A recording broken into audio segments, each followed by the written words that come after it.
On a Monday morning in November of 2001, at a cargo port construction site on the southern shore of Lake Erie, 7 miles east of downtown Cleveland, a site supervisor named Frank Hollister stood on a frozen breakwall and watched $3 million sink slowly into the lake.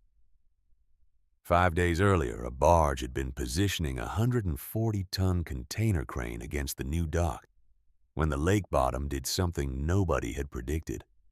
A sinkhole of old silt left over from the original shipyard demolitions of 1958 gave way beneath the barge's stabilizer pad. The barge tipped 17 degrees. The crane top, heavy and unsecured for the lift, slid off the deck and went into the water with a sound that Frank would remember for the rest of his life. It was not a crash. It was a long, slow groan of steel meeting cold water, followed by a stillness that lasted 4 seconds, and then nothing at all. Now the crane sat half submerged in 18 feet of November water. Its counterweight still visible above the surface, its boom buried 4 feet into the soft lake bottom mud. The recovery company that Apex Heavy Recovery had hired, the biggest in Ohio, had brought their 250-ton hydraulic recovery crane to the site on the second day. They had set up. They had measured. They had pulled. And on the third pull, with the outriggers extended to their full reach, the recovery crane's left rear outrigger pad had begun to sink, 14 inches into the new breakwall fill before they could shut it down. The ground was too soft. The recently poured concrete was too green. The lake bottom near the wall was too unstable. Every solution required getting closer to the water, and every approach toward the water that made the ground less safe. By Friday afternoon, the recovery company had stopped trying. They told Frank they would come back in the spring when the ground had frozen solid. Frank had asked them what spring meant for a construction contract that was already 3 weeks behind. The recovery company supervisor had shrugged the way men shrug when a problem is no longer theirs. The insurance adjuster was coming on Monday to declare the crane a total loss. The Port Authority was preparing to issue a default notice.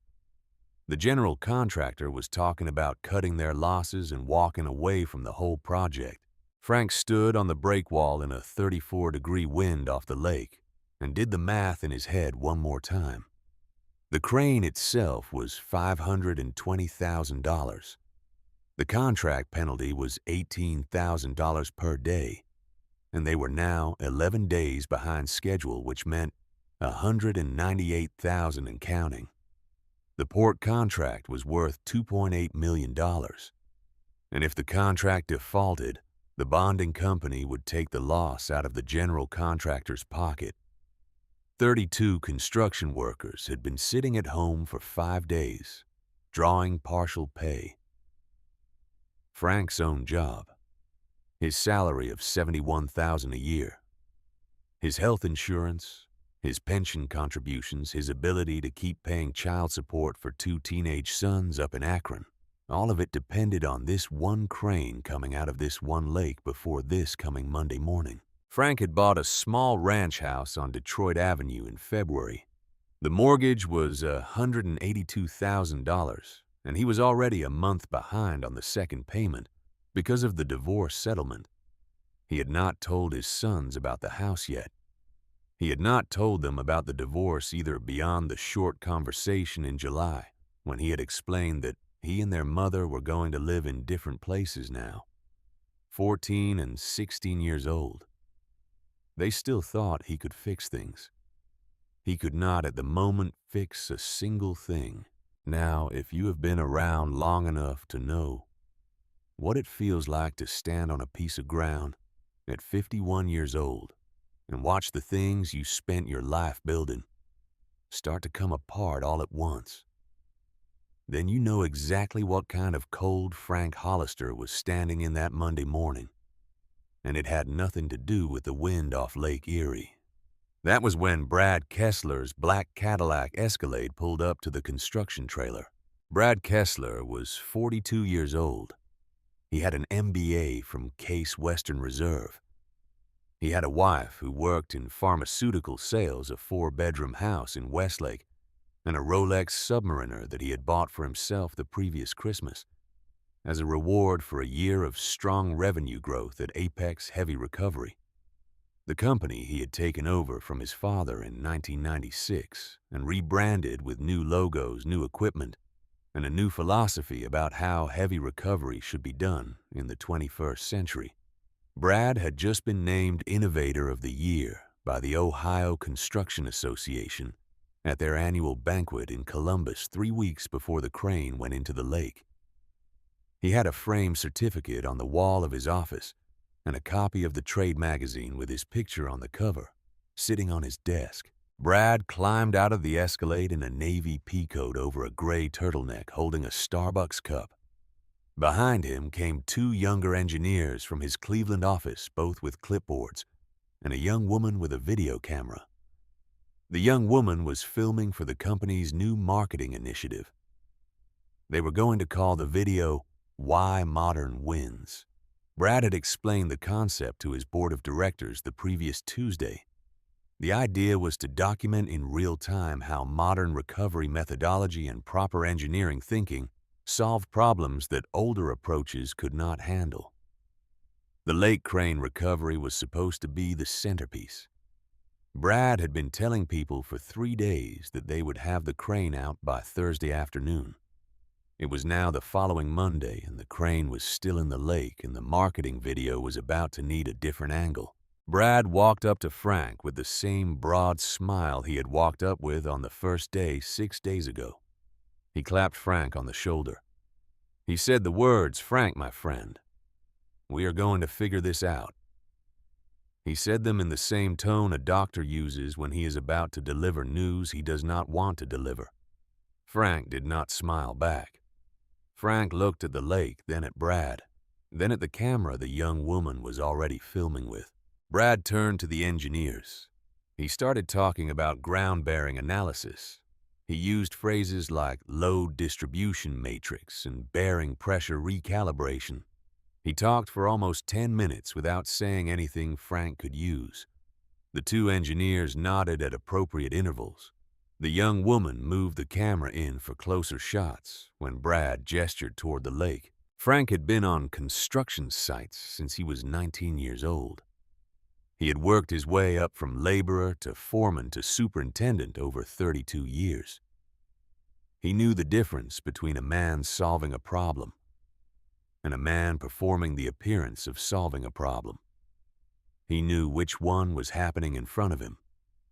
He also knew that he could not say so, because Brad Kessler's company had a $400,000 contract with the general contractor, and the general contractor was Frank's employer, and the general contractor's vice president was Brad's golf partner at Mayfield Country Club. So Frank stood and listened. The wind came off the lake and went through his coat as if his coat was not there. That was when Vince Polchek walked over from the equipment trailer. Vince Polchek was 67 years old. He was a Polish-American steelworker's son from the west side of Cleveland, and he had worked construction in Cuyahoga County for 49 years. He had been a foreman at American Shipbuilding Company in Lorain from 1968 until they closed the yards in 1992, after which he had moved into general construction. Vince had hands like cured leather and a face that had not been surprised by anything in 2 decades. He stood at the edge of the conversation for almost a full minute before he spoke. He looked at Frank. He did not look at Brad. Vince said the words quietly in a voice that was not meant for a camera. He said, "Frank, you should call Walter Brennan." Brad turned. Brad asked who Walter Brennan was. Vince did not answer Brad. Vince kept looking at Frank. Frank said the name out loud. Walter Brennan, the way a man tries out a word he has not used in a while. Vince said he lived in Lorain. Vince said his father had built a wrecker in the late 40s from a surplus Mack chassis.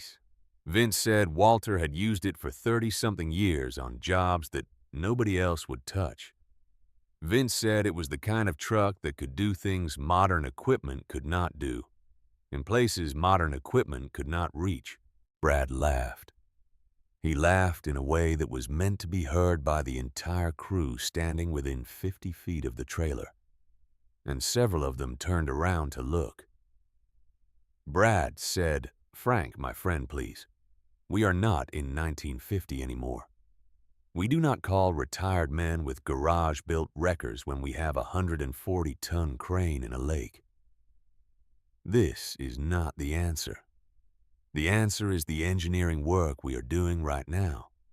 The answer is the proper assessment of the load-bearing capacity of the brake wall and the development of a properly distributed lift plan. The answer is patience and methodology, not nostalgia." Brad said the word nostalgia like it was a small disease he had just identified in someone else's child. Vince did not respond to Brad. Vince looked at Frank and waited. Frank looked at Vince. Frank looked at the lake. Frank looked at the recovery crane sitting useless on the brake wall. Its outriggers retracted its engine cold for the third day in a row. Frank looked at the construction trailer, where his coffee was probably still steaming on his desk, next to the divorce paperwork he had been pretending to read at 6 that morning. Frank said, "All right, Vince. Give me the address." Brad's face changed slightly. "Not much, just enough." The young woman with the camera kept filming. "Now, if you have ever been in a moment like that, where a powerful man tells you in front of an audience that you are about to make a terrible mistake, and you make the choice anyway, you know that the cost of that choice does not get paid in the moment. The cost gets paid later in the quiet hours in the kitchen in the dark, when you are alone with the thing you decided." Frank Hollister got into his pickup truck and drove 40 minutes west along the lakeshore toward Lorain. Walter Brennan's house sat on a quiet street called Sycamore, 3 blocks back from the lake in a neighborhood that had been built for shipyard workers in the late 40s and had been slowly emptying ever since the American Shipbuilding Company closed its Lorain yards in 1992. The houses were small and brick and well kept by the few residents who remained. Walter's house had a screen porch on the front and a 2.5-car garage on the back, separated from the house by a strip of grass that had been mowed within the last week despite the November chill. Frank parked in the driveway and got out of the truck. He stood for a moment looking at the garage. The garage was nearly as old as the house and considerably more cared for. The siding had been painted in the last 2 years. The roof was new. The doors were the original wooden swing-out type with hand-forged hinges and small windows up high, and a hand-lettered sign above them that read, simply Brennan and Son, no address, no phone number, no advertisement, just a name. Walter was in the side yard. He was on his knees in the brown grass next to a small concrete bench, painting the bench with a brush. Slowly, the way a man paints something that does not need to be painted but is going to be painted anyway.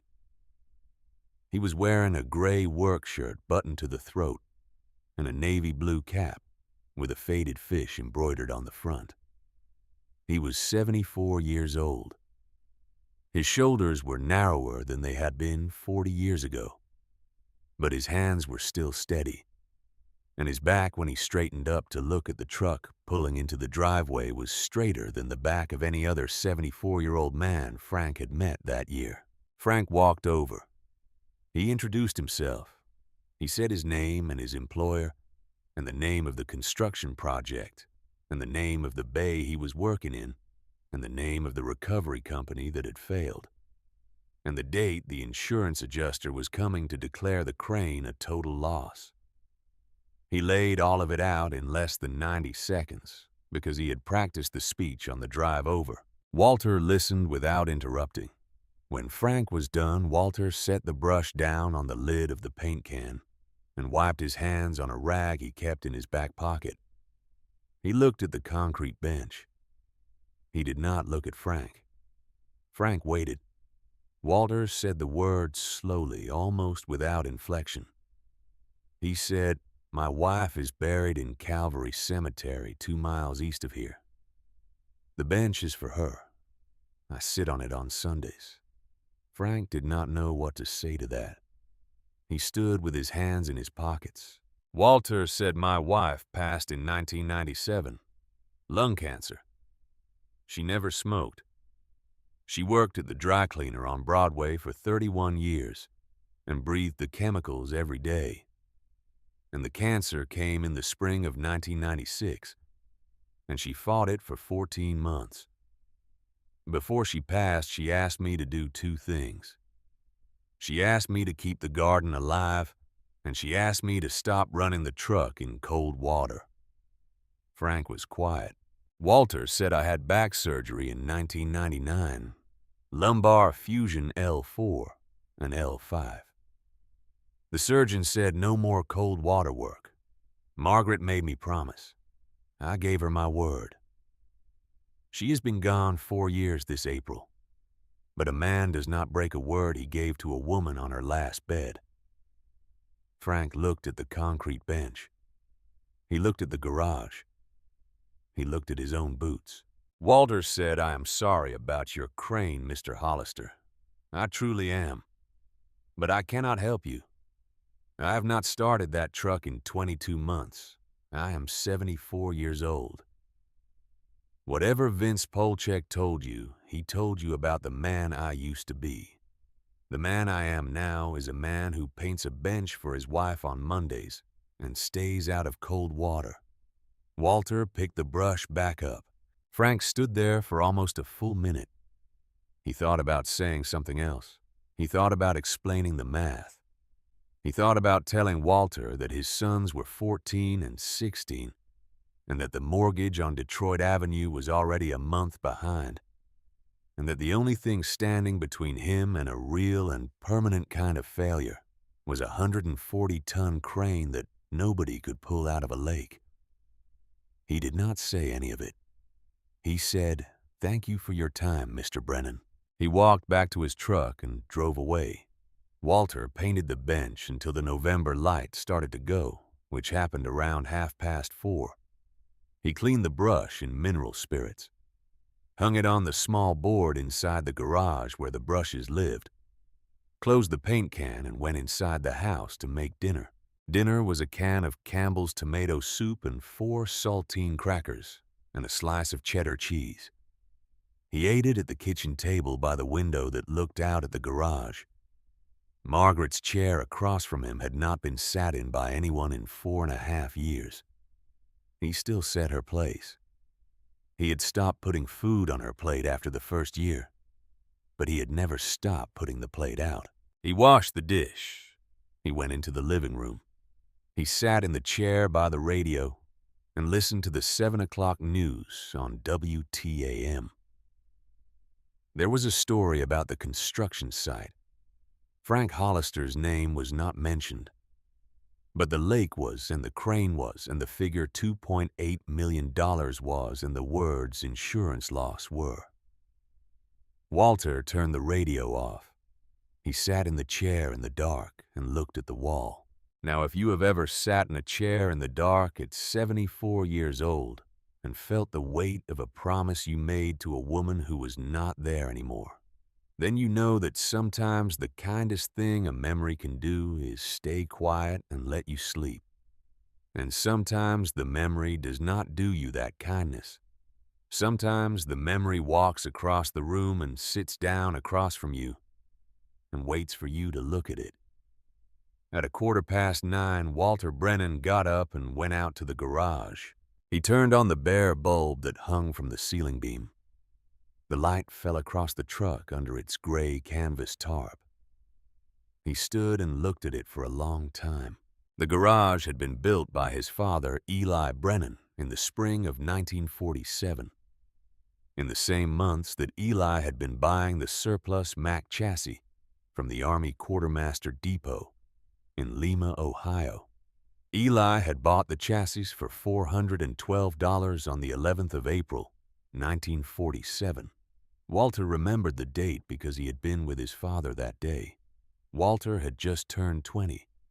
He had come back from the Pacific in October of 1946, 18 months in the Navy. 2 of those months on a destroyer escort in the waters off Okinawa, and he had been working at American Shipbuilding since the previous Christmas, learning to weld in the same hull division where his father had welded since 1932. The day they bought the chassis, Eli had driven the rented flatbed home with the chassis on it, and Walter had ridden in the passenger seat, and his father had said almost to himself the words that Walter had remembered every day since. His father had said, "Every man who knows how to weld owes the world a thing he made for nothing." Walter had not understood what his father meant at the time. He had been 20 years old, and he had been thinking mostly about a girl named Margaret Connolly, who worked at the dry cleaner on Broadway, and who had agreed to go to a movie with him the following Saturday. He had nodded at his father and looked out the window at the gray Ohio sky, and the chassis had bounced and rattled behind them, and the conversation had ended. Eli had spent the next 2 years building the truck. He had welded the cantilever boom from I-beams pulled out of a demolition pile at the shipyard sections of structural steel that had been part of a 1922 hull framing the Navy had condemned. He had built the winch drum himself, fabricated the gear reduction from parts he scavenged out of 3 different, obsolete shipyard cranes machined the bearings on a lathe. He kept in the back of the garage. He had done most of the welding at night after his shift, sometimes with Walter holding the work light, sometimes alone. He had not borrowed $1 to build it. He had not bought a part new if he could find it used. The total cash he had put into the truck by Walter's count when Eli had finally finished in the summer of 1949 had been $84. $84 and 2 years of nights. Walter walked across the garage now in the dim light and put his hand on the tarp. He could feel the shape of the boom underneath the long vertical rise of it, the way it angled forward at the top. He had not pulled the tarp off the truck in 22 months. He pulled it off now. The Mack LMSW sat on the concrete floor of the garage, exactly as Eli had built it, exactly as Walter had maintained it for 52 years. The original army green paint had been gone for decades, replaced with the dark blue Eli had liked. The cab was square and high with a flat windshield divided into 2 panels and a hood that came up to Walter's chest. The Mack EN4 01 gasoline engine sat under that hood. 707 cubic inches. 6 cylinders designed in 1939 for military hauling. The transmission behind it was a Mack quadruplex, 4-speed with a 2-speed auxiliary giving 8 forward gears and a total reduction in the lowest gear of 64-1, which meant the truck could pull at almost any speed down to a slow walking crawl. The winch sat behind the cab mechanical drum driven no hydraulics anywhere on the truck. Eli had not trusted hydraulics. He had said hydraulics were a man's way of telling his engine to lie to him. The cantilever boom rose 26 feet into the air above the bed of the truck, painted the same dark blue with the hand-welded joints visible at every connection. The welds slightly uneven the way only a man's hand can weld in 1948 in a Lorraine garage at midnight. Walter stood and looked at the truck. He opened the driver's door. He climbed up. The driver's seat was the original 1947 seat recovered 3 times the most recent time in 1989 by Margaret, who had done the upholstery herself on the sewing machine in the back bedroom. He sat in the seat. He put his hands on the wheel. The wheel was cold. The cab smelled the way it had always smelled, oil and old leather, and a faint trace of the pine tar. Eli had used on the brake bands. Walter sat for a long time. He got out of the cab. He walked to the workbench at the back of the garage.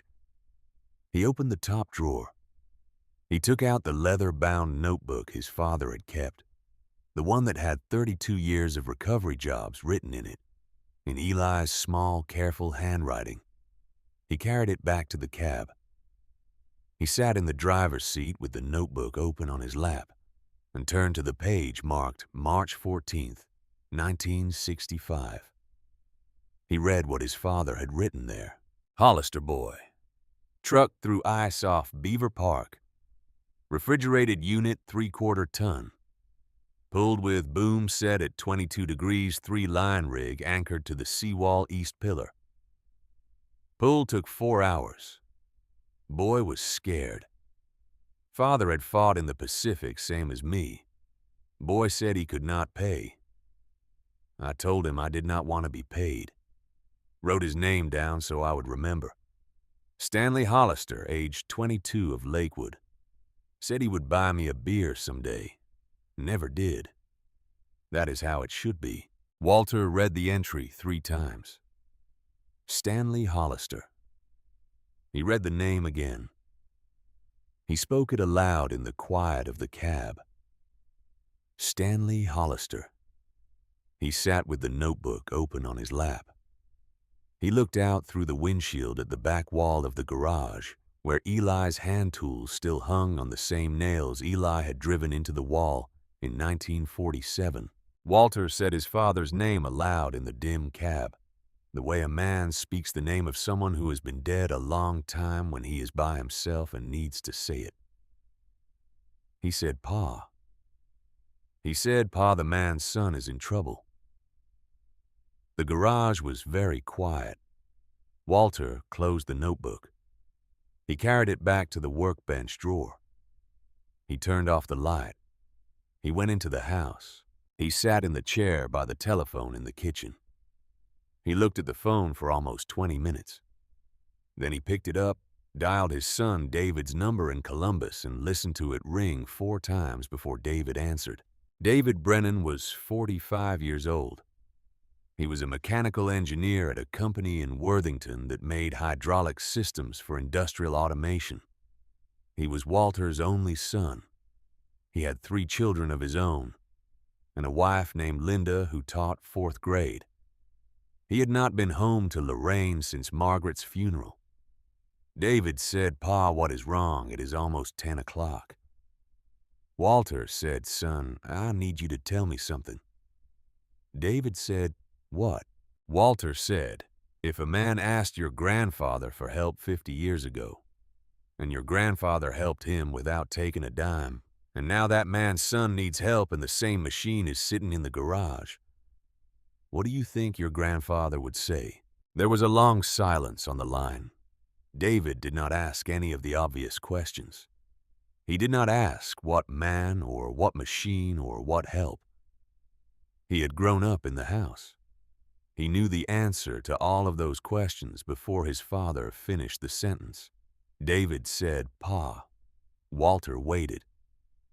David said, You promised, Ma. Walter said, I know what I promised your mother. David said, You promised her after the surgery. You promised her in the hospital. Walter said, I know where I promised her son. I was there. I remember the room. I remember the chair.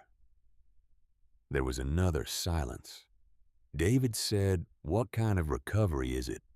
Walter said, 140-ton crane in 18 feet of water off the Newport construction east of downtown. They have been trying for 5 days. Apex Recovery is on it, and they cannot get close enough. The ground is too soft. David said, Pa, that is cold water work. Walter said, I know. David said, That is exactly what Ma made you promise not to do. Walter said, I know. There was a third silence, longer than the first 2. Walter could hear his son breathing on the other end of the line 400 miles south. in a house he had never seen with 3 grandchildren asleep upstairs that Walter had not held since the youngest was a baby. David said the words very softly. He said, "Pa, what would Grandpa Eli say?" Walter closed his eyes. Walter said, "Your grandfather would say I have to go." David said, "Then go, Pa." Walter said, "Son, I need you here. I cannot rig that truck alone. Not at my age. Not for 140-ton pull. I need someone on the ground with me who knows what he is looking at." David said, "When?" Walter said 6 in the morning. David said, "I am leaving Columbus at 3. Walter said, "Son, you have a job tomorrow." David said, "Pa, I have taken exactly 4 sick days in 11 years. I have a job tomorrow that will still be there on Wednesday. Grandpa Eli will not be there on Wednesday. I will see you at 6. The line went dead. Walter sat in the kitchen chair with the receiver still in his hand for a moment. Then he set it back in the cradle. He went to bed at 10:30 and lay awake until almost 2.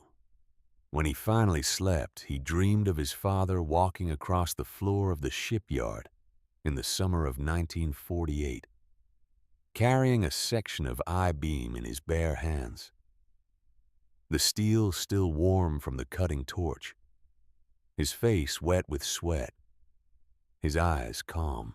At 5:30 in the morning, Walter got up, made coffee in the percolator Margaret had bought in 1978, drank 1 cup standing at the window, dressed in heavy work clothes, 2 pairs of socks, his old steel toe boots, his canvas barn coat with the lining sewn in by Margaret in 1985, and walked out to the garage. He started the Mack at 5:57. The engine turned over on the 3rd try. It coughed once, twice, then caught with the deep, heavy idle of a 1939 design military gasoline engine that had been built when men understood that an engine was a thing you wanted to be able to hear from 100 yards away. The cab filled with the smell of cold combustion and pine tar and old oil. David's pickup pulled into the driveway at 6:04. David Brennan got out, walked over to the garage, looked at his father, sitting in the cab of the Mack, looked at the truck he had not seen running in 7 years, and said only Pa. Walter said son. David climbed into the passenger seat. Walter put the truck in gear. The Mack rolled out of the garage onto Sycamore Street at 6:07 in the morning with the November sky still dark above the houses, and turned east toward Cleveland. Now let me tell you what Walter Brennan did not yet know. That Tuesday morning, as he drove his father's 1947 Mack along Lake Road toward the construction site east of downtown, he did not know that Brad Kessler had spent the previous evening at the Mayfield Country Club bar, telling the general contractor's vice president that the only way to resolve the crane situation was for the general contractor to authorize an additional $180,000 for a specialized salvage operation involving cofferdams divers and a 6-week timeline. He did not know that the young woman with the video camera had already drafted the script for the marketing video. Brad wanted a script that ended with the words, "This is what modern recovery looks like," and that the script was scheduled to be filmed on Friday afternoon regardless of whether the crane had come out of the lake by then. He did not know that Vince Polchek had told 3 other men at the construction site before going home Monday evening that Walter Brennan was coming, and that those 3 men had told their wives that night, and that one of them had a son named Jake, whose grandfather had been pulled out of a snowdrift on Route 6 in February of 1971 by a Mack wrecker with a hand-welded boom, and that Jake had decided sitting at his kitchen table after his father told him the story that he was going to be at the construction site at 6 in the morning whether anyone asked him to be there or not, too. He did not know that the breakwall the recovery crane had failed on was built directly above the original 1922 foundation of the American shipbuilding Lorraine No. 3 slipway, and that the foundation was still there 12 feet down under the new fill intact solid, capable of bearing any load a man could reasonably ask of it. He did not know that his father, Eli Brennan, had been one of the welders who had poured that foundation in 1922. He did not know that the cantilever boom on the truck he was driving had been designed by Eli to use that foundation as its primary anchor point, 54 years before Walter would arrive at the lake and figure it out. Walter did not know any of that. He just drove east toward Cleveland with his son in the passenger seat and his father's notebook in the glove box and a 140-ton crane waiting in the lake for a piece of 1947 steel that nobody at the construction site except an old Polish foreman named Vince Polchek and a 51-year-old man named Frank Hollister believed could do the job. The sun came up over Lake Erie behind them as they drove. The water was the color of an old nickel. The Mack rolled east along Lake Road at a steady 28 miles per hour, the only speed Walter had ever felt comfortable driving it. David sat in the passenger seat with his hands flat on his knees, looking out the side window at the lake. They did not talk for the first 8 miles. There was nothing to say that needed to be said in the dark before sunrise. The engine spoke for them, its deep 6-cylinder thrum filling the cab the way a fire fills a room.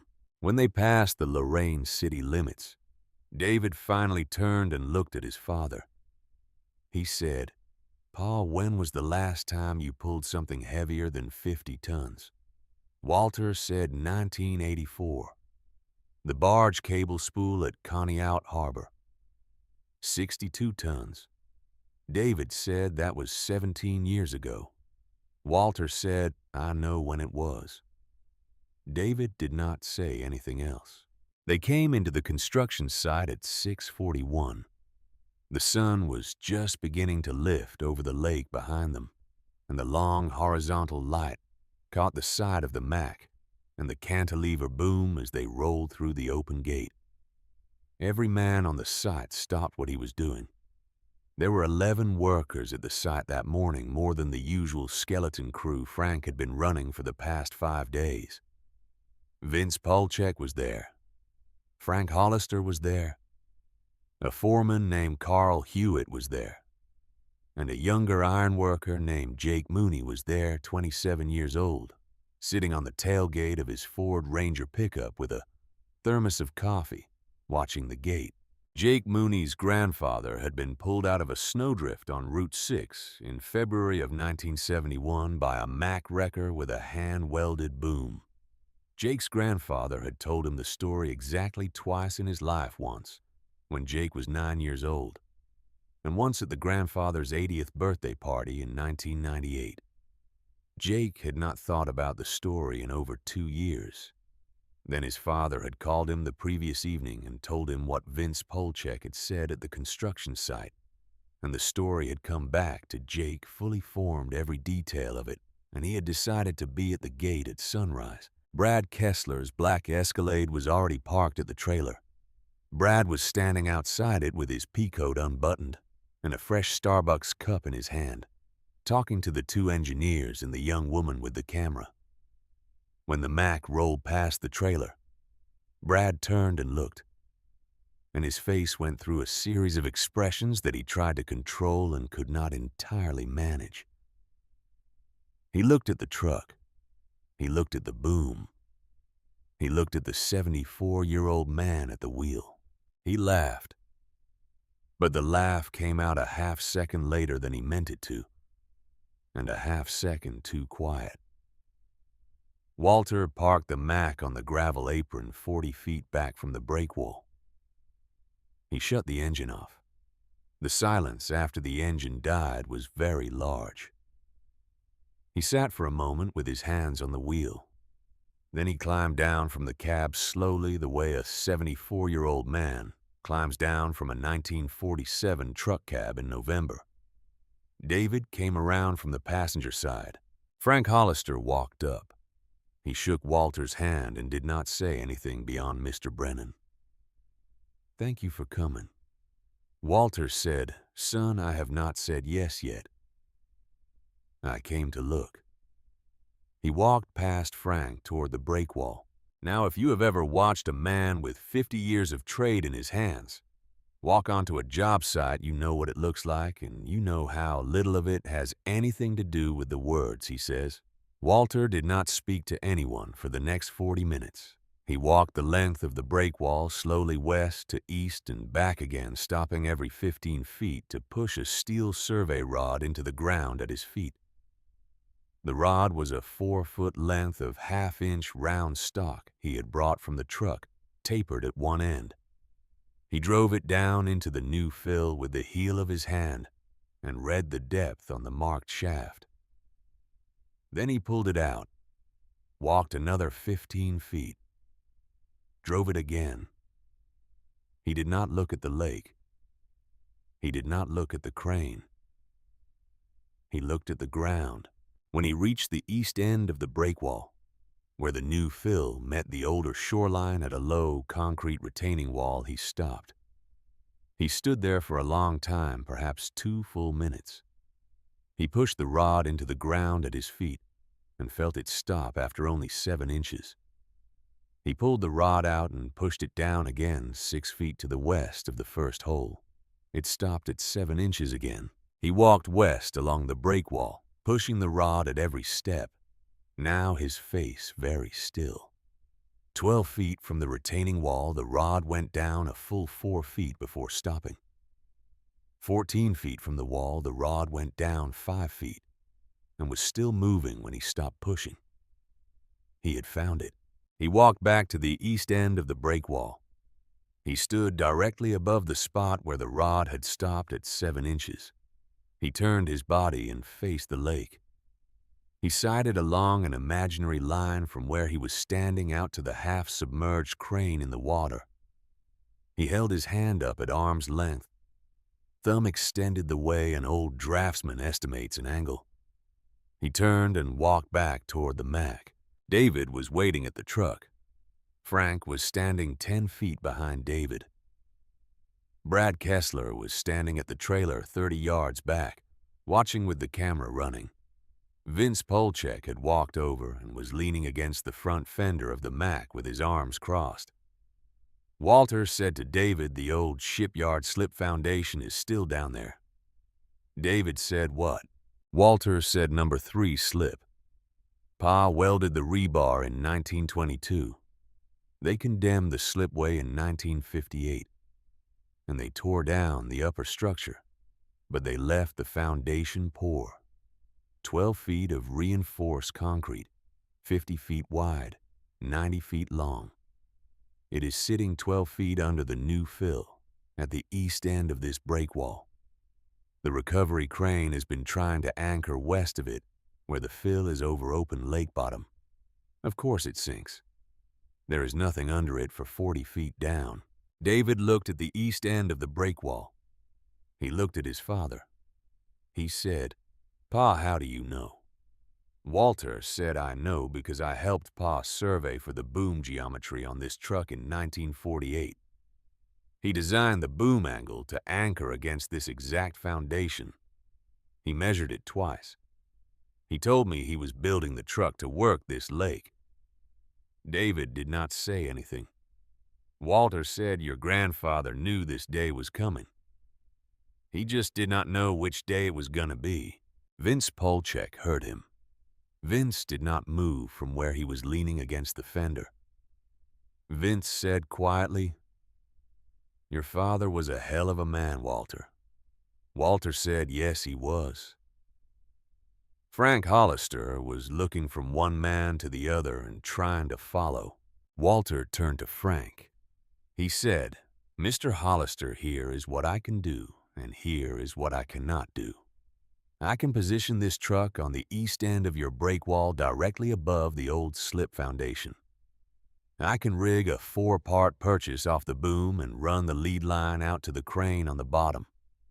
I can use this truck's frame and the boom geometry to pull the crane through the mud and onto the breakwall over the course of about 3 hours working from the foundation as my anchor instead of trying to anchor on new fill.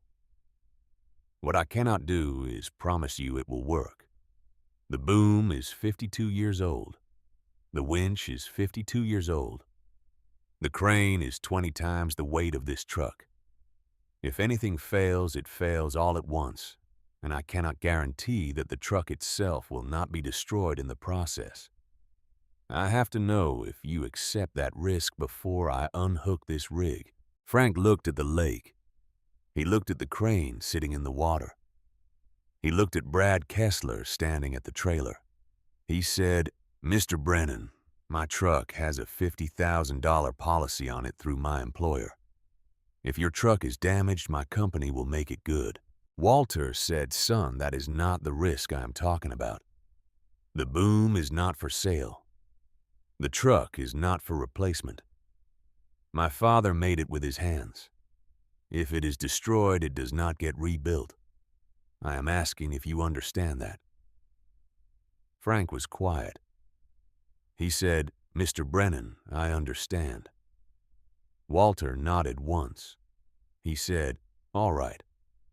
Let us get to work." The rigging took 2 hours and 40 minutes. Walter did not rush it. He had David position the Mac at the east end of the breakwall, exactly over the spot where the survey rod had stopped at 7 inches, exactly where Eli Brennan had drawn a small X on a sheet of wax paper in the summer of 1948. Walter pulled the waxed paper drawing from the leather notebook and showed it to David. The drawing was a hand-sketched plan of the original number 3 slipway, with the foundation outline in pencil, and 3 small X marks at the east center and west anchor points. Eli had labeled the east X with the words primary anchor. He had labeled the center X with the words secondary anchor heavy. He had labeled the west X with 3 words last resort only. David held the waxed paper in his hands and looked at it for a long time before handing it back to his father. He said, "Pa." Walter said, "I know. They work." Walter set the Mac's parking brake and dropped 4 cribbing blocks under the frame rails, oak timbers 10 inches square, that Eli had cut in 1949 from a fallen tree in his uncle's woodlot. Walter ran a 1¼ inch steel cable from the winch drum up through the head sheave at the top of the cantilever boom, then down through a heavy snatch block anchored at the base of the boom, then out across the breakwall on a long, shallow angle toward the lake. The cable ran through a second snatch block, anchored to a concrete retaining post at the water's edge, then down into the water at a 12-degree angle, where David had set the hook position on a temporary float, so they could find the rigging point when Walter waded out. That was when Walter put on the chest waders. Margaret had made him promise. He stood in the cab of the truck and pulled on the heavy rubber waders over his work pants and boots, slowly, the way an old man pulls on clothing that does not fit him quite the same as it used to. He buckled the straps over his shoulders. He pulled on a second canvas coat over the waders. He pulled a wool watch cap down over his ears. David watched him. David said, "Pa." Walter said, "Son, I know what your mother asked." David said, "I am not going to argue with you." Walter said, "Good." He climbed down from the cab. He walked to the edge of the breakwall and looked down at the water. The lake was 34 degrees. The breakwall dropped 4 feet to the surface. The crane was 46 feet out from where he was standing, half submerged in 18 feet of water and 4 feet of mud. He stepped down onto the small steel ladder Frank's crew had welded to the breakwall the previous week, and he descended into the lake. Now, if you have ever stepped into a great lake in the second week of November, at the age of 74, with a promise to a dead wife burning under the canvas of your coat, you know that there are only two prayers a man says in that moment. One is for forgiveness. The other is for time. Walter said both of them silently as the water came over the tops of his boots and rose up to his thighs. The current at the breakwall was not as strong as the open lake, but the cold went through the waders within 90 seconds. Walter kept moving. He waded along the cable line toward the float, the cable trailing over his shoulder, the lead hook at the end.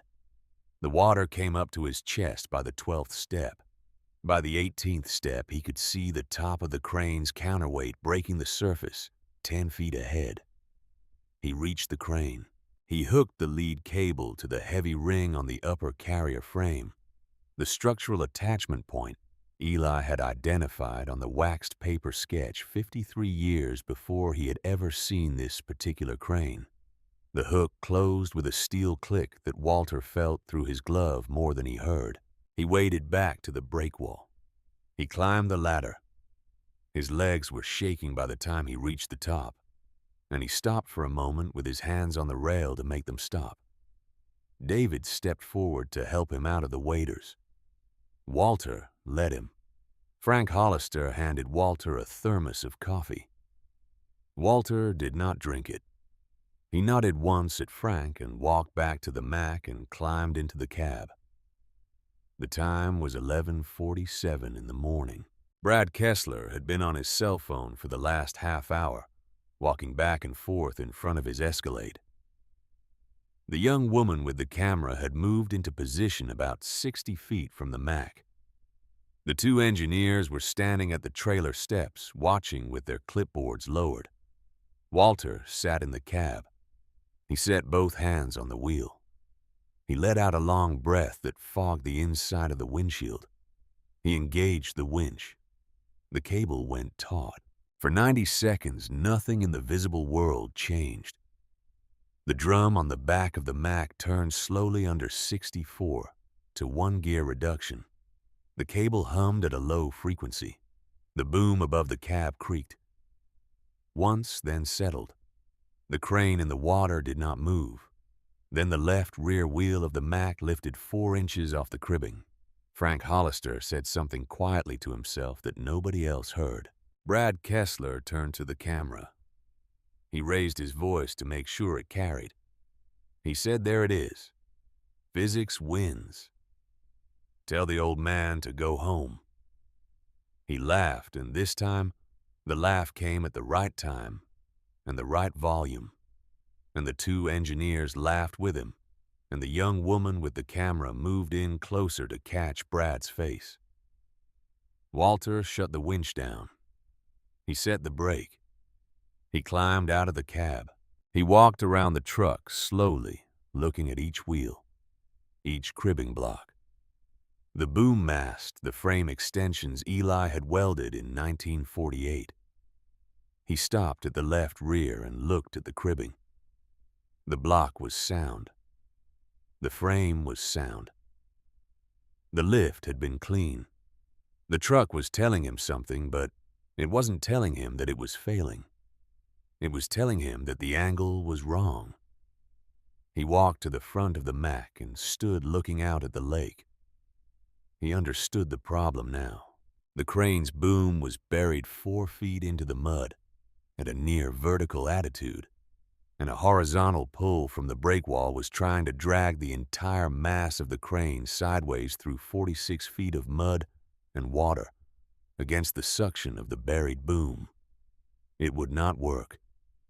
The crane needed to come up first just a few inches, just enough to break the suction on the buried boom. The pull had to be upward and forward, not horizontal, which meant the Mac needed to be set further west on the breakwall, where the boom could pull at a steeper angle. But the further west the Mac went, the further it moved from the old slip foundation, which meant the anchor was weaker. There was one position that would work. Eli had marked it on the waxed paper. Last resort only. Walter walked back to the Mac. He climbed into the cab. He took the truck out of gear, released the brake, and rolled the Mac forward 18 feet along the breakwall. then turned the wheel and brought the rear of the truck around, so the boom was now positioned over the center line of the old foundation.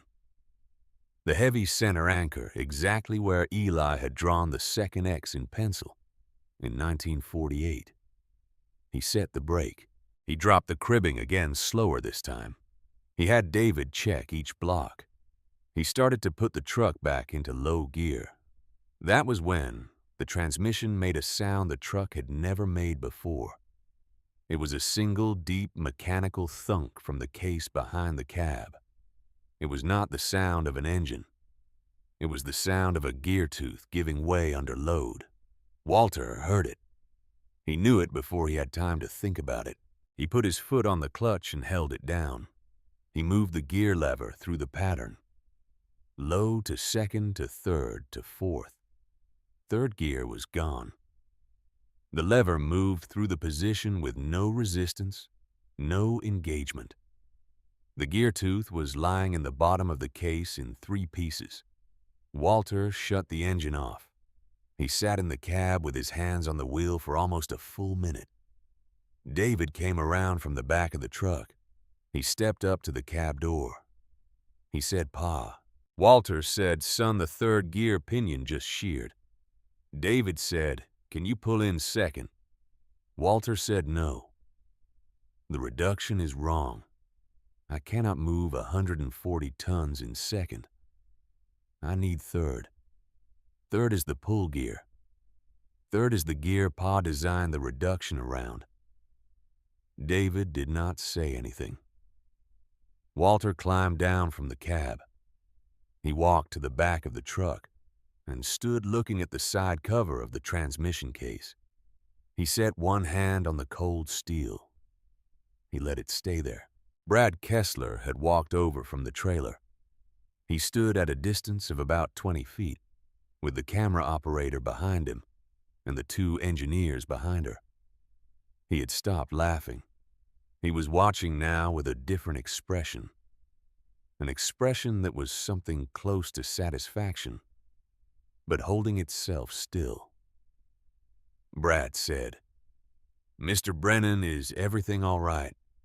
Walter did not answer him. Walter did not turn around. Brad said, "It is a beautiful old truck. It is a real shame." Walter sat down on the cribbing block at the rear of the Mack.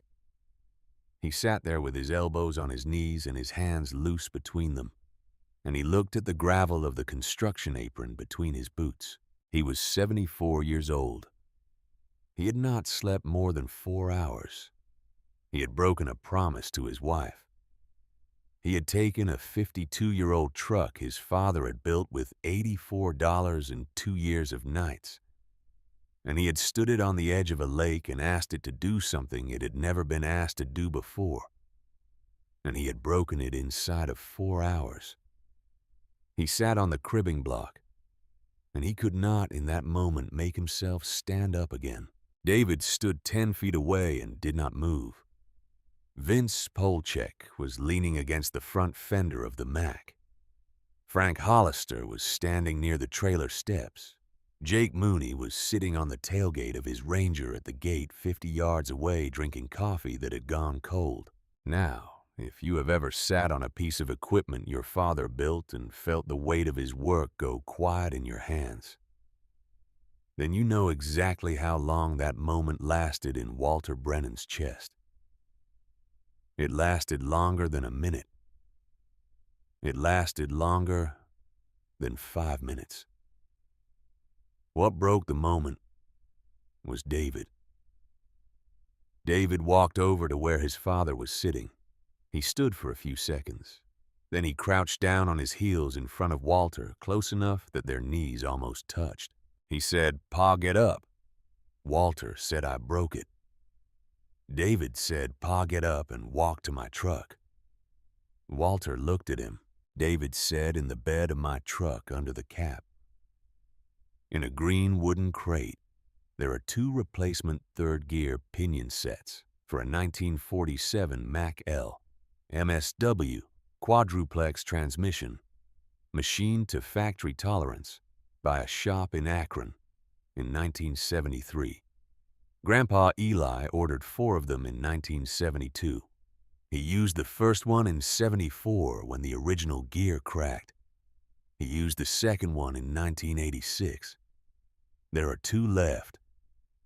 They have been in the workbench drawer in your garage for 15 years. I packed them into my truck at 3 this morning before I drove up. I did not say anything because I did not want to look like I doubted the truck. I never doubted the truck, Pa. I doubted the schedule. So get up and walk to my truck. Walter looked at his son for a long time. He did not say anything. He stood up. He walked to David's pickup. The green wooden crate was under the fiberglass cap, exactly where David had said. Inside the crate, wrapped in oiled cloth that Eli Brennan had cut from an old army blanket in 1972, sat 2 pinion gear sets and the matching idler shaft assemblies, every tooth on every gear still bright, with the original Cosmoline preservative Eli had brushed onto them 29 years before. Walter lifted one of the gear sets out of the crate. He held it in both hands. The weight of it was familiar. The weight of it was exactly the weight of what his father had asked him to remember. He carried it back to the Mac. David and Walter spent the next 2 hours and 10 minutes replacing the 3rd gear pinion in the Mac's transmission.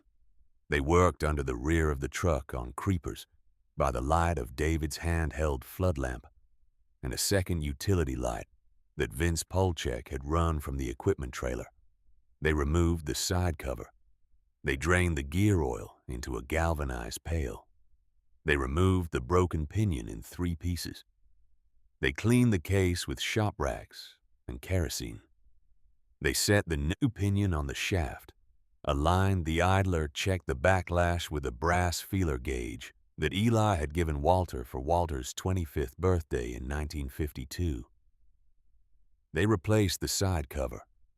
They refilled the case with 80-weight gear oil from a fresh quart bottle David had also brought.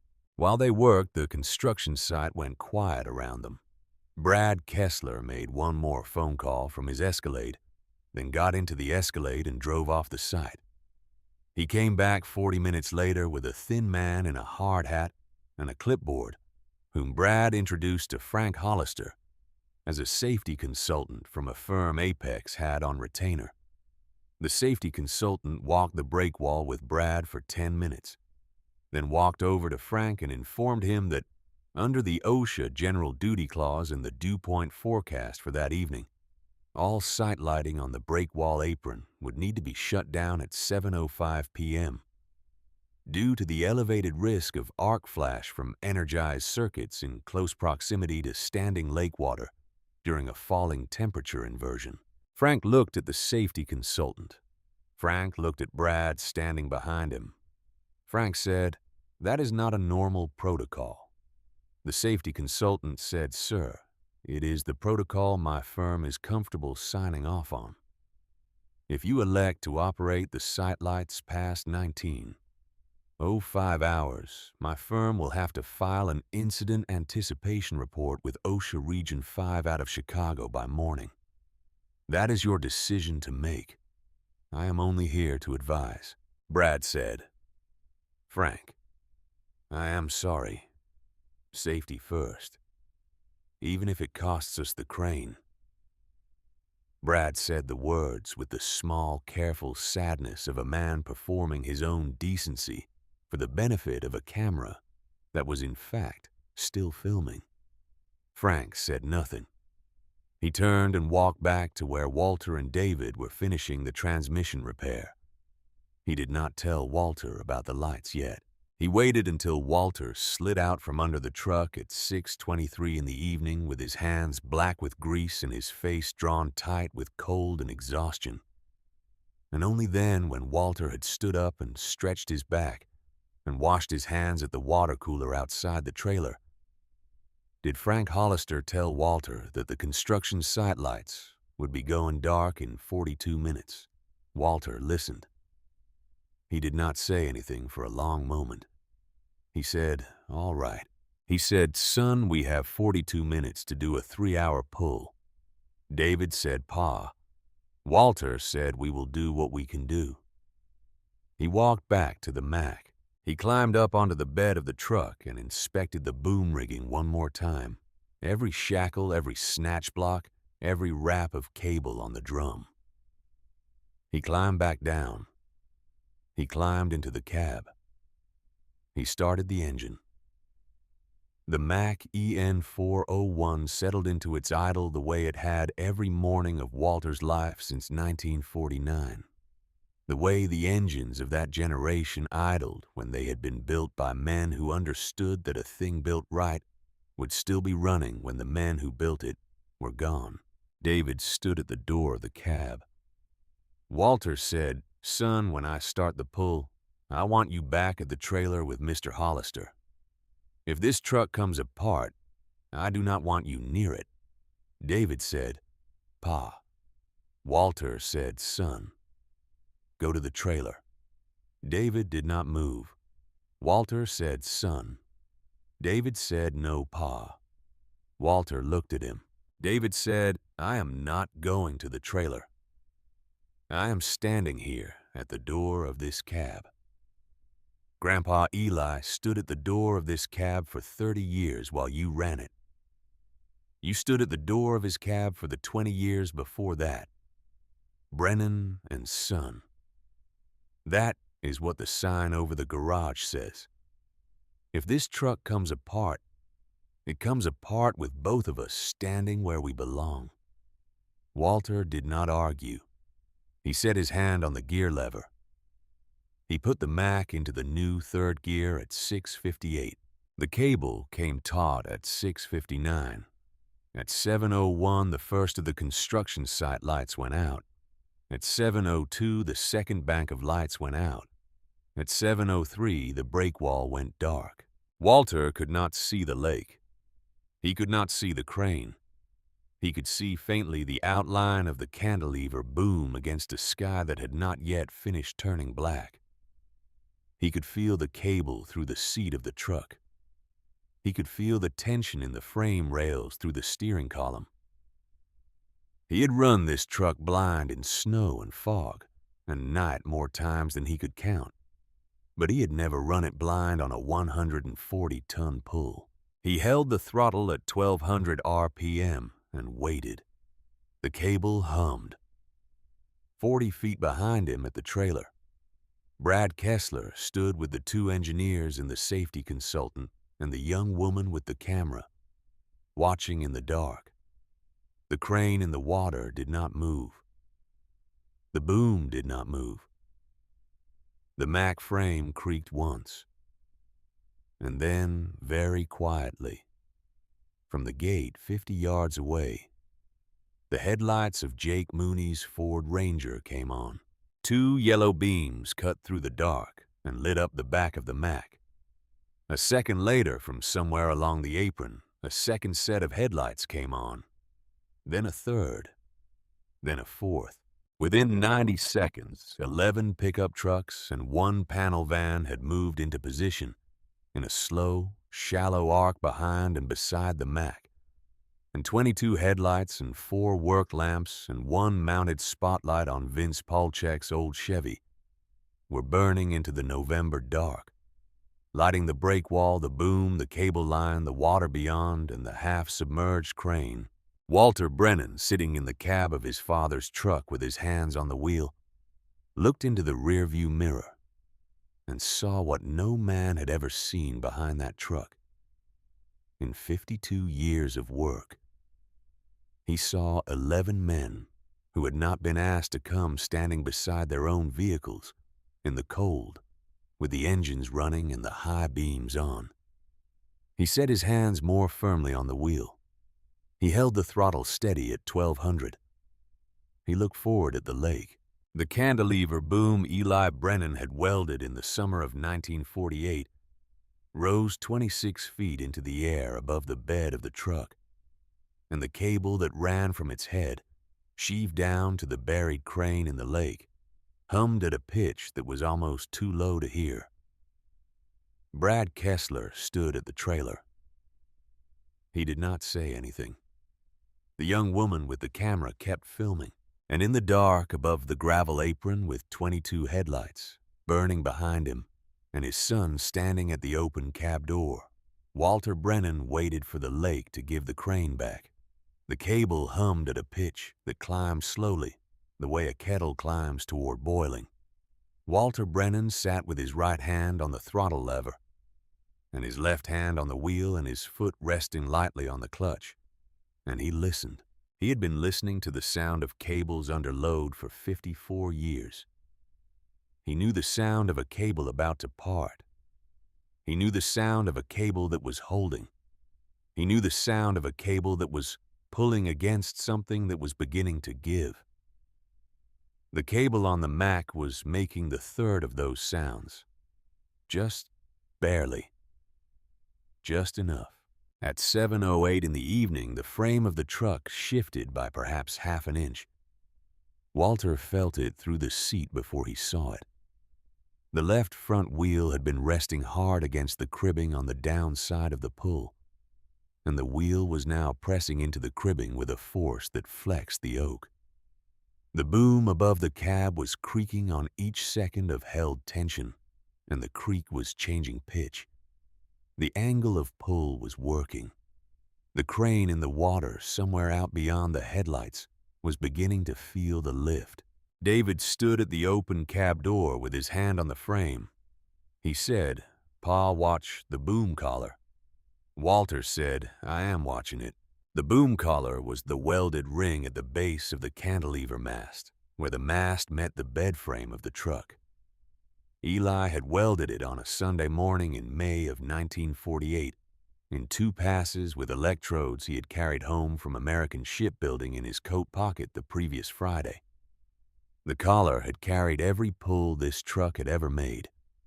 Walter watched it now in the side mirror by the light of Jake Mooney's high beams, and he could see very faintly that the steel was holding the way steel holds when it is asked to do a thing it was built for. At 7:11, the sound came up from the lake.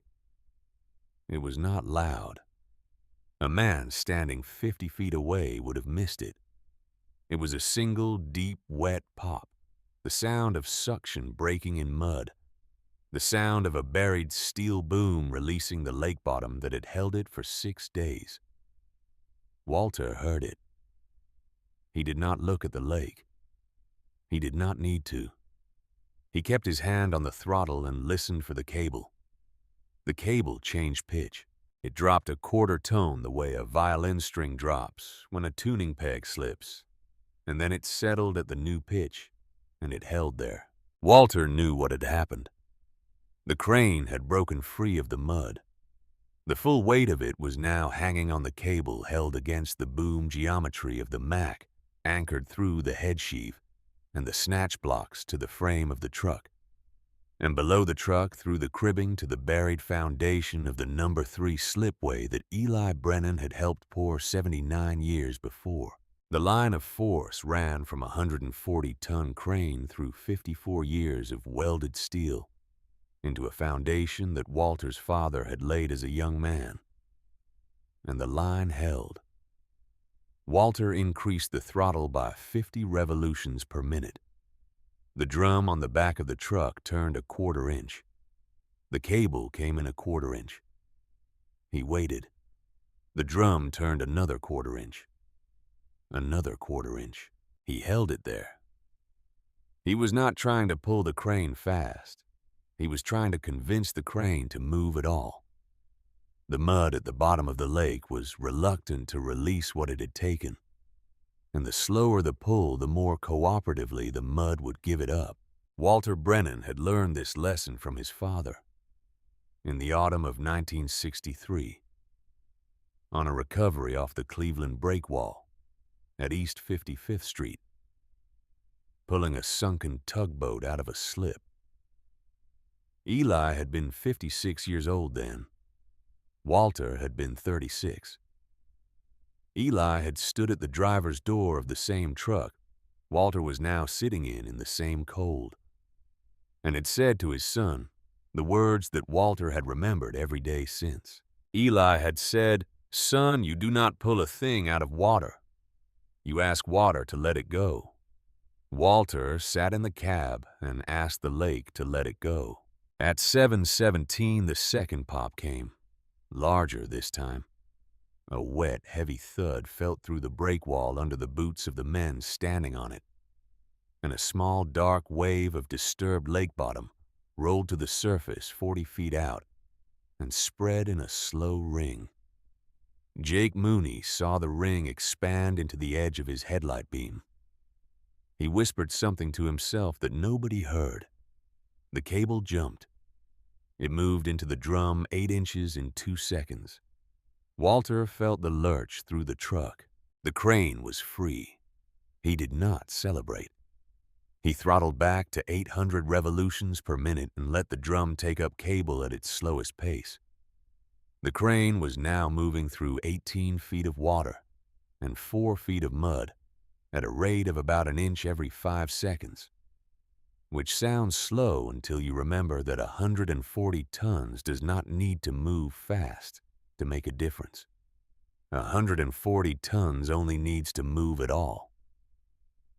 The drum turned. The cable came in. At 7:24, the first piece of the crane's counterweight cleared the surface of the water and rose into the lower edge of the headlight beams. It looked in that light like the back of a whale breaking the surface in slow motion. The lake water sheeted off the dark green steel in long ropes. The crane's boom was still buried in the lake bottom and would not surface for another 15 minutes. But the counterweight was coming up first, because that was how Walter had set the angle of pull, lifting the heavy end and letting the light end pivot and follow. Frank Hollister was standing at the trailer steps with Vince Polchek beside him. Frank had not said a word in 20 minutes. Frank was watching the counterweight rise out of the water, and he was making in the quiet inside his own chest a calculation that had nothing to do with money. He was thinking about his sons. He was thinking about the 2 teenage boys in Akron who had not seen their father in 14 days, who did not yet know that he had moved into a ranch house on Detroit Avenue, who would that coming weekend be brought to the new house by their mother and would be told by Frank himself at the kitchen table that he was sorry and that he loved them and that the house was theirs to come to any time they wanted.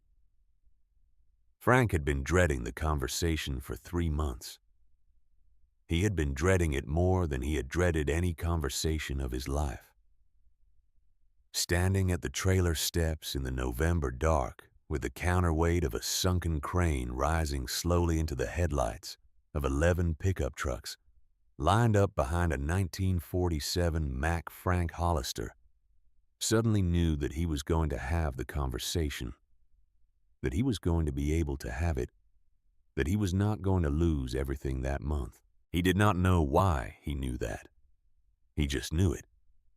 He turned to Vince Polchek and said quietly, "Vince, who is that old man?" Vince said, "That is Walter Brennan." Frank said, "No." "I mean, who is he?" Vince looked at Frank for a moment in the dark.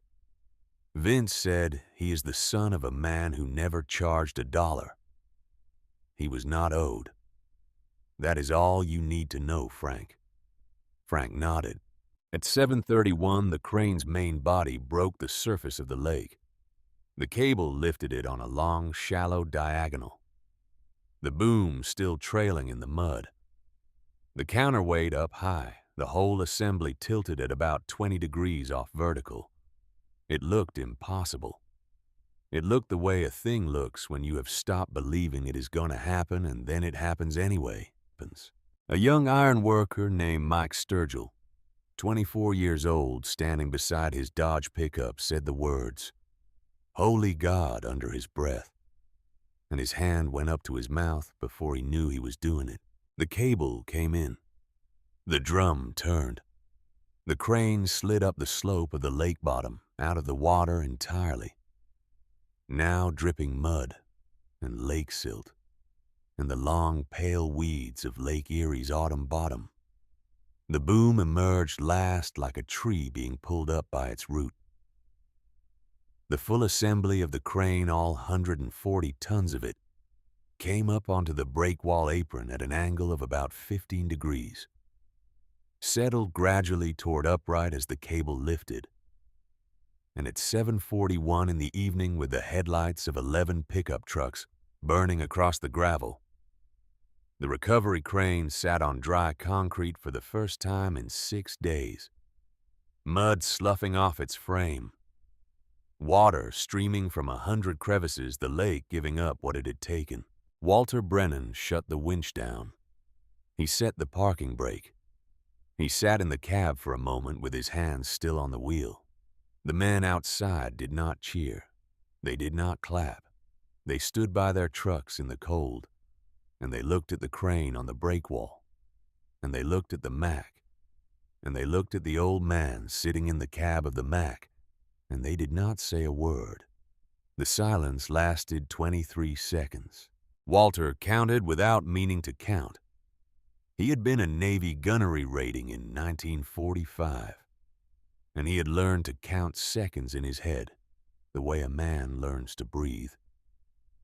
He counted 23 full seconds of silence before Jake Mooney at the far end of the line reached into the cab of his Ranger and turned the headlights off. One by one, in the order the trucks had arrived, the headlights went out. When the last set of lights went dark, only the work lamps over the trailer were burning, and the moon, 3/4 full, had come up over the lake behind the breakwall and was lighting the side of the recovered crane in pale silver. Walter climbed down from the cab. He stood for a moment with his hand on the doorframe of the truck.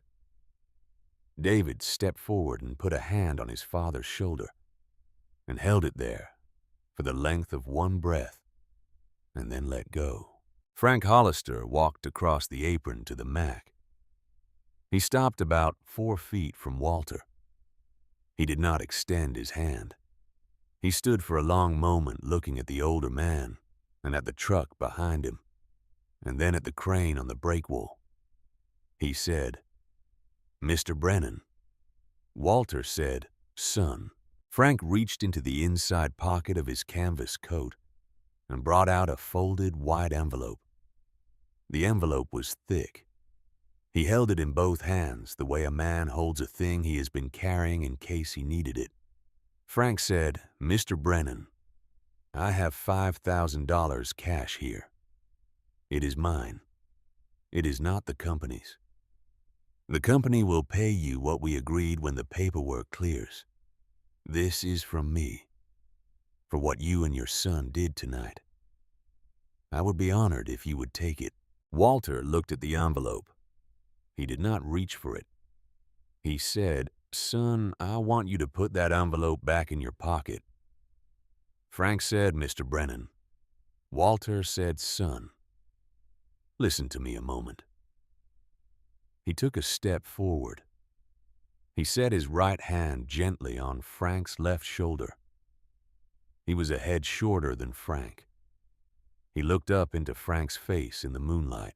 He said, "Mr. Hollister, my father pulled a refrigerated truck out of this lake on the 14th of March, 1965. The driver of the truck was 22 years old. His name was Stanley Hollister. He had just delivered a load of beef to the loading dock at the American Shipbuilding Yard at Lorain. He turned wrong on a frozen access road and went through thin ice off Beaver Park. My father pulled him out. The young man asked my father what he owed him. My father told him that he owed him nothing. The young man said he would buy my father a beer someday. He never did. My father wrote his name down in a book so that he would remember." Frank was very still. Walter said, "Son, your father was a good man. I never met him, but I know he was a good man because my father wrote his name down. And he wrote down that your father said his pa had fought in the Pacific. Your grandfather fought in the Pacific. So did I.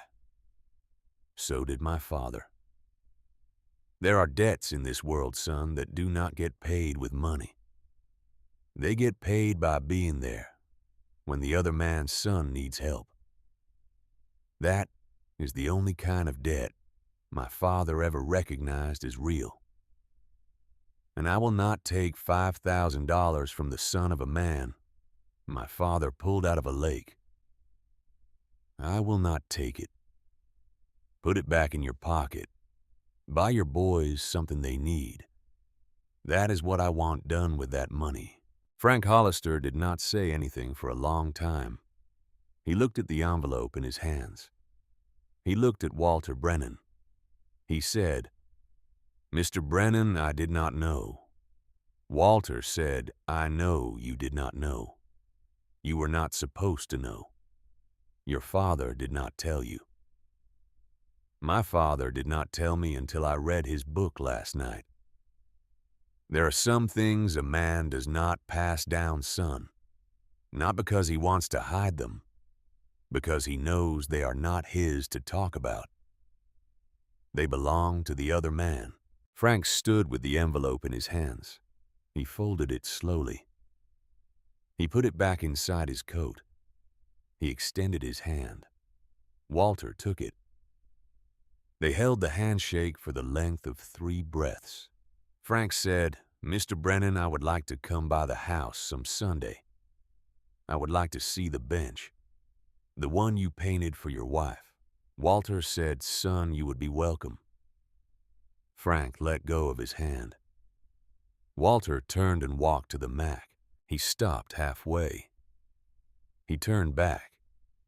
He looked across the apron at Brad Kessler, who was standing alone at his Escalade 20 yards back, with the engineers and the safety consultant and the young woman with the camera now gathered behind him in a small, loose group. Walter walked over to Brad. Brad watched him come. When Walter was about 6 feet from Brad, he stopped. He did not raise his voice. He did not point. He did not make any gesture that the camera could capture as drama. He said, "Mr. Kessler." Brad said, "Mr. Brennan." Walter said, "That is a fine vehicle you have." Brad said, "Thank you." Walter said, "I am going to tell you something, and I want you to hear it the way I am saying it. I do not have anything against you personally. I do not know you. You do not know me. But you stood here today and you told a young woman with a camera that this would not work. And you watched a man younger than you turn off the lights on a working job site to make sure of it. And I want you to understand something about that." Brad did not speak. Walter said, "Son, my father built this truck in a garage in Lorain in 1947. He built it because the men who worked the steel and the men who worked the boats and the men who worked the railroads in this part of the country could not afford the kind of recovery that big companies like yours sold. My father built the truck for them. He did not get rich. He did not get famous. He died in a chair in his kitchen in 1979 with $8,400 in the bank. But the men he pulled out of trouble in 50 years of work, those men are buried in cemeteries all across northern Ohio. And every one of them got home to their families because my father did not turn his head when he saw a man in a hard place." Brad's jaw moved once. Walter said, "You can go on doing what you do. That is not my business. But you should know that the only reason that crane is sitting on this breakwall tonight is that my father built a truck in a garage in 1947. For the day a man like you would say, 'It could not be done.' He built it for this day, son. He just did not know which day it was going to be." Walter looked at Brad for one more moment. He said, "Drive home careful tonight, Mr. Kessler." He turned and walked back to the Mac. He climbed into the cab. David climbed into the passenger seat. The Mac started on the first turn of the key. Walter put the truck into low gear. and rolled it slowly off the apron, past the trailer, past the line of pickup trucks whose drivers stood now beside their open cab doors, and watched him go past. Frank Hollister at the trailer steps, past Vince Polchek, leaning against the front fender of his Chevy with his arms crossed and his eyes wet out through the gate at 6 miles an hour onto the gravel approach road, onto Lake Road headed west. The Mack rolled through the dark toward Lorain at the same 28 miles an hour. Walter had driven it for 52 years. David did not speak for the first 10 miles. When he finally did, he said, "Pa." Walter said, "Son." David said Ma would have wanted you to do it. Walter drove for another mile before he answered. He said, "Son, I know." That was all either of them said the rest of the way home. Walter parked the Mack in the garage at 10:47.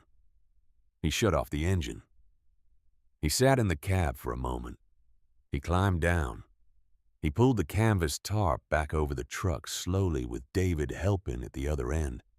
They tied the corner ropes. They turned off the bare bulb. They closed the wooden swing outdoors and dropped the bar across them. Walter went inside. He put the percolator on. He made coffee for the second time that day. He poured 2 cups. He set one across from him at the kitchen table at Margaret's place. David sat down in front of the cup. They drank their coffee in the kitchen at the table by the window that looked out at the garage. Neither one of them said a word for almost half an hour. When David finally went to bed in his old room at the back of the house, in a bed his mother had made up for him at Christmas of 1996, and had not been slept in since Walter washed the cups and went out to the screen porch and sat in the old wooden rocker and watched the moon move slowly across the November sky over Lake Erie. He did not sleep that night. He did not need to.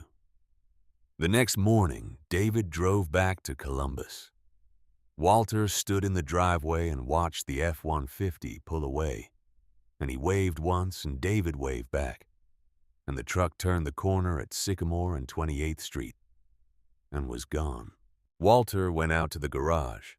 He sat in the cab of the Mack for a long time with the leather notebook open on his lap. He turned to a blank page near the back. He took a pencil out of the small tin can on the dash. He wrote 2 entries. He wrote the date November 13th, 2001. He wrote Hollister Boy. Crane in the lake, pulled with primary anchor on the old number 3 foundation. Pa was right.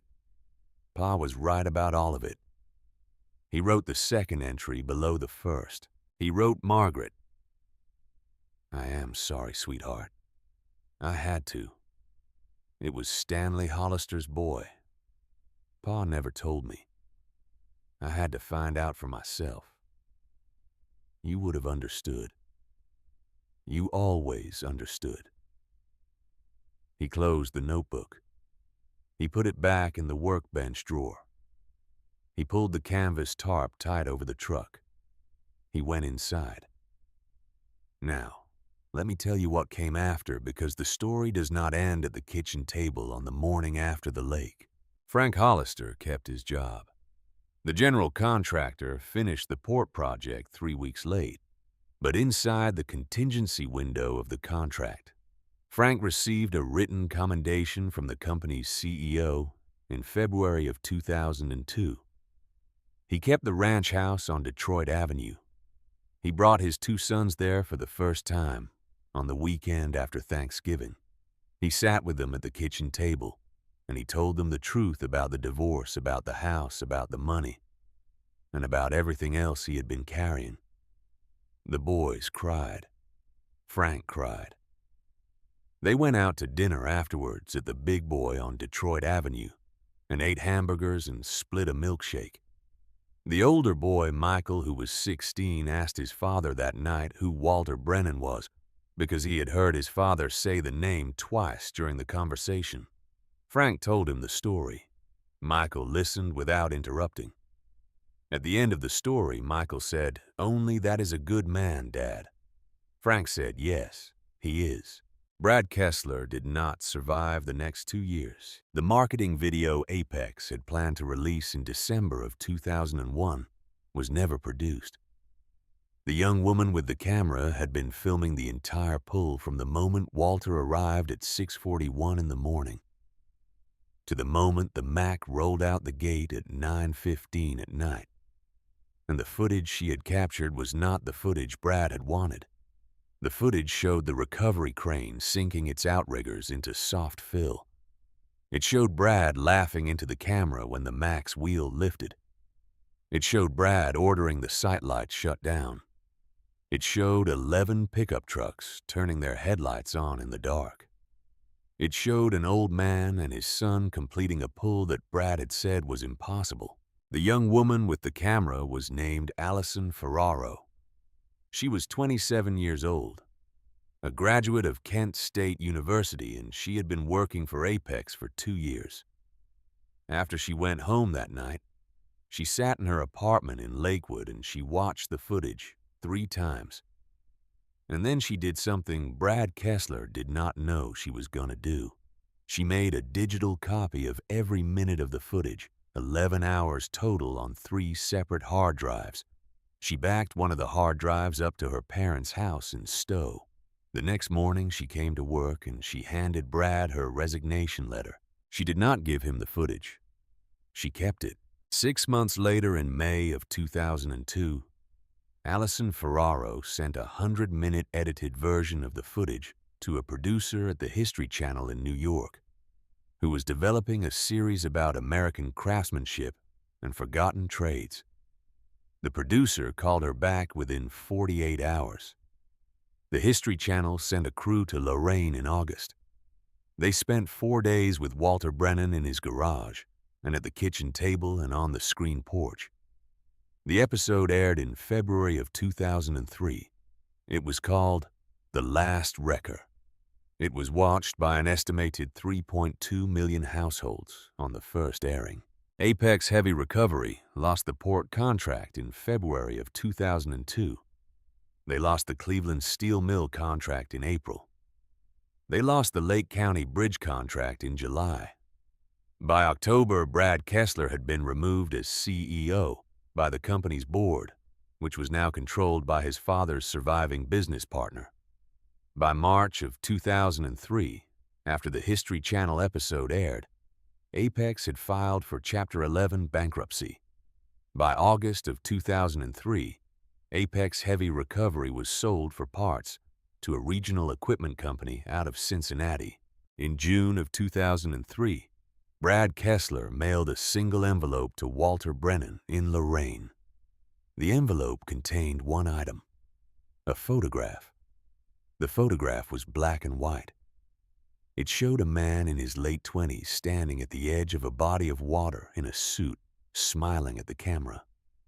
On the back of the photograph in faded blue ink was written the name Howard Kessler, with a date June of 1967. There was no letter, no note, no return address, just the photograph.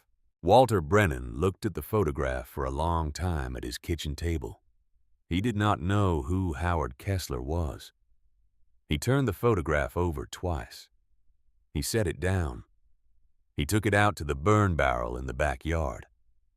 He laid it on top of the small fire he had going for the yard waste. He watched the photograph curl and brown and turn to ash. He went back inside. He did not tell David. He did not write it in the book. He said to himself in the kitchen by the window the words his father had said to him in 1963. He said, "Son, some debts are not ours to collect." Walter Brennan ran the Mack 7 more times between 2001 and 2007.